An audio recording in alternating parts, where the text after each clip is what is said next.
Hall of Famers Julius Erving and Isaiah Thomas recently said that Kareem Abdul-Jabbar is the best NBA player ever, and not Michael Jordan or LeBron James. Many people agree with them because Kareem has arguably the greatest resume in NBA history and had the most unguardable offensive move ever. Here's a retrospect of Kareem's storied career, where we'll try to answer, is he really the basketball GOAT? Early playing career. Kareem Abdul-Jabbar was born as Lou Alcindor in 1947 in New York. He was an introverted kid who loved books and music, but basketball became a logical choice because he was by far the tallest kid of his generation. At the age of 13, Alcindor was already dunking, which turned him into a known guy in all 5 boroughs. He enrolled at Power Memorial High School and led his teams to 95 wins in 101 games and 3 state championships. At that point, he became a star on the national level and the #1 recruit in the country. Then he opted to go to UCLA and play under coach John Wooden, where he continued to dominate. In college, Alcindor broke numerous records and won the NCAA title in each of his 3 playing seasons with UCLA, with 2 National Player of the Year awards. Bruins won 88 out of 90 games with Alcindor in the lineup, and to date, he is the only athlete to be named the NCAA tournament's most outstanding player 3 times. He won 88 out of 90 games in college, and then in high school he won 3 championships. When the 1969 draft arrived, 2 franchises that were in the 2021 NBA Finals were in contention for the top pick in the draft. And just like the most recent finals, the Bucks triumphed over the Suns, winning the first pick due to a lucky toss of the coin, and then selected Alcindor first overall. However, the NBA wasn't the only option for a player like Lou Alcindor. The Harlem Globetrotters offered him $1 million to sign with them, and he was also drafted by the New York Nets in the ABA League, who offered him twice as much money as the Bucks. But Alcindor opted for the NBA. Dominance from the start. When he came to the pros, Alcindor was listed at 7'2" and weighed a lean 225 pounds, far less than other centers. Up to that point, big guys could dominate the game by sheer strength, but Alcindor had the upper hand due to unprecedented agility and coordination. His nimble footwork resulted from a strict training regimen and hours of work in the post. Combined with the devastating skyhook, a shot he could perform ambidextrously, Alcindor was borderline unstoppable. Kareem started practicing the hook shot when he was in 5th grade, because he often played with older and much stronger kids, and it was the only shot he could always get off. In college, he wasn't allowed to dunk because the NCAA prohibited dunking from 1967 until 1976, forcing Kareem to use the hook shot even more. When he got to the NBA, Kareem was finally allowed to dunk, but his hook shot was now so polished that he didn't even need to dunk to score. With almost an 8-foot wingspan on top of his 7'2" frame, Kareem's release point on his hook shots was so high that it looked like it dropped from the sky, and one game announcer dubbed it the skyhook. Other than Wilt Chamberlain, nobody ever blocked Kareem's skyhook, which makes it arguably the most devastating offensive weapon in basketball history. Alcindor dominantly won Rookie of the Year in 1970, and with an average of 28.8 points, he was the league's 2nd top scorer and 3rd best rebounder with 14.5 boards. The Bucks rose from a 27-55 record in the previous season to 56-26, a 29-win improvement. In his 2nd season, the Bucks added Oscar Robertson, who was at the back end of his prime. With Alcindor and Big O, Milwaukee won the league-leading 66 games, and Alcindor won the MVP award with an average of 32 points and 16 rebounds. They crushed the opposition in the playoffs, going 12-2 overall and sweeping the Bullets in the finals, with Alcindor winning the finals MVP. After the finals, he officially changed his name to Kareem Abdul-Jabbar, which means noble, powerful servant. The Bucks continued to hammer through the regular Noble, powerful servant. Bro, this nigga won a championship and MVP in his 2nd year?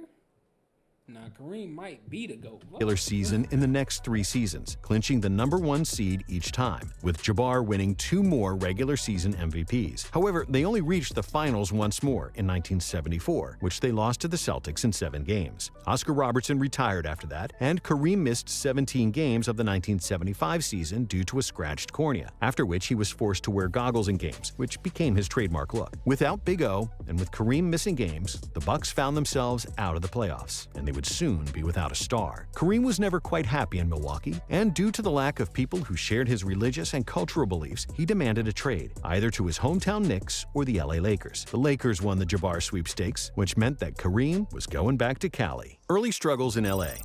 Kareem helped the Lakers win 10 games more than the year before, but it still wasn't good enough to make the playoffs. However, it was good enough for him to win another league MVP with a monstrous stat line of 28 points, 17 rebounds, 5 assists, and league-leading 4 blocks per game. Next season, Kareem was named Most Valuable Player for the 5th time in 8 years, tying Bill Russell's record. But despite his individual brilliance, the Lakers didn't make it far in the playoffs. He won an MVP 5 times in 8 years?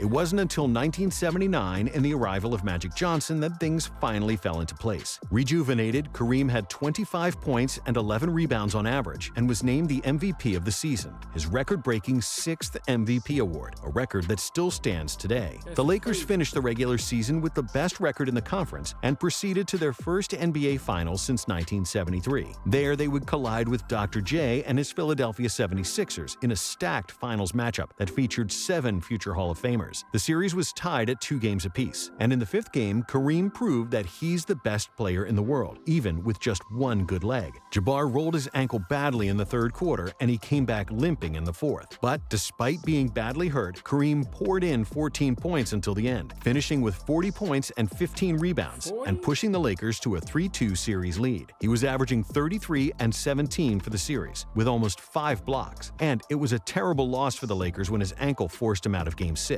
Kareem didn't even fly to Philly, hoping to heal for Game 7 on the home floor. But it turned out it wasn't necessary. Starting at center, Magic played the best game of his life, scoring 42 points and grabbing 15 rebounds to clinch the title for the Lakers. Showtime Dynasty.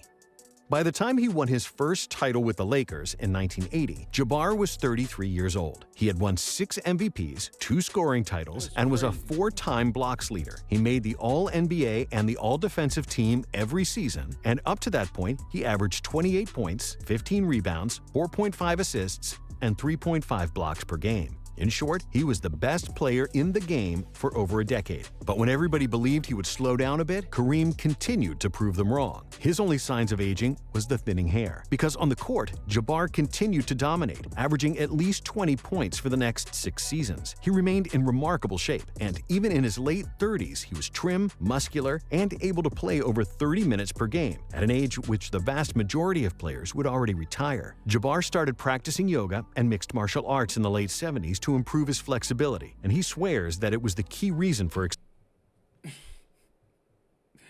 Kareem in a bit doing yoga.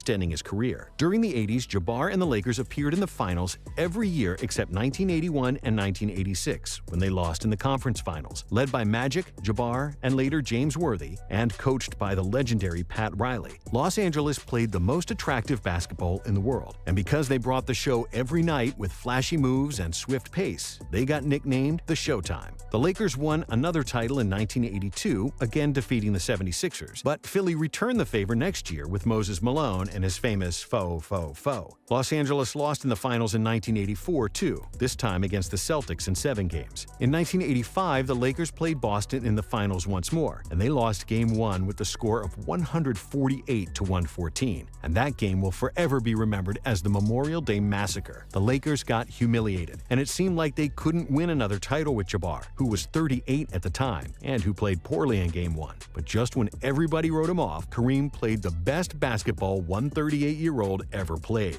The man who was considered to be chopped liver 2 days earlier had run the floor like a 20-year-old and dominated with 30 points, 17 rebounds, 8 assists, and 3 blocks. It was probably Kareem's best game wearing purple and gold. The Lakers would win the game 109-102, and they'd managed to close out the Celtics in 6. Kareem averaged 25, 9, and 5 for the series and was deservedly named the Finals MVP. 14 years after winning the Finals MVP with the Bucks, he's still the oldest player with that accomplishment. The Lakers made the finals in each of Kareem's last 3 seasons. In 1987, they defeated the Celtics, and the 40-year-old Kareem was still highly productive, averaging 22 points and 7 rebounds. Jabbar won his 6th title in 1988 against the Pistons, who then avenged that loss in the 89 finals. Father Time then finally caught up with Kareem, who was 42 years old at the time of his retirement. Legacy. When Kareem Abdul-Jabbar left the game in 1989, no NBA player had ever scored more points, blocked more shots, won more Most Valuable Player awards, played in more All-Star games, or logged more seasons. Only Bill Russell and his teammates on the 1960s Celtics had won more on a team level, but nobody accomplished more than him individually. That was true in 1989 when he retired, and is still true now. Yes, Jordan has won more scoring titles and more final MVPs, and yes, LeBron has broken a few records of his own. But even with all of their trophies and accolades, Kareem is still the most successful player ever. He won a championship every year in high school and every year in college, plus 6 more in the NBA. He's still the all-time scoring leader with over 38,308. This video old. This video is old because LeBron already passed that big, bro. LeBron said, yeah, no more.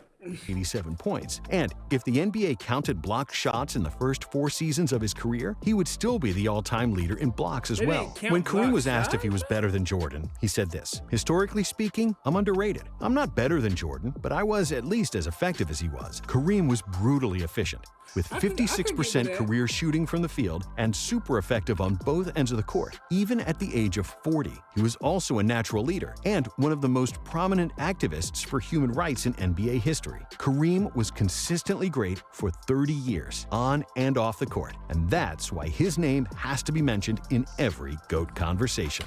Now, I can go Kareem in GOAT conversation. I'm not mad at that. I'm not mad at that because Kareem, the way that shit, like, Kareem was different, bro.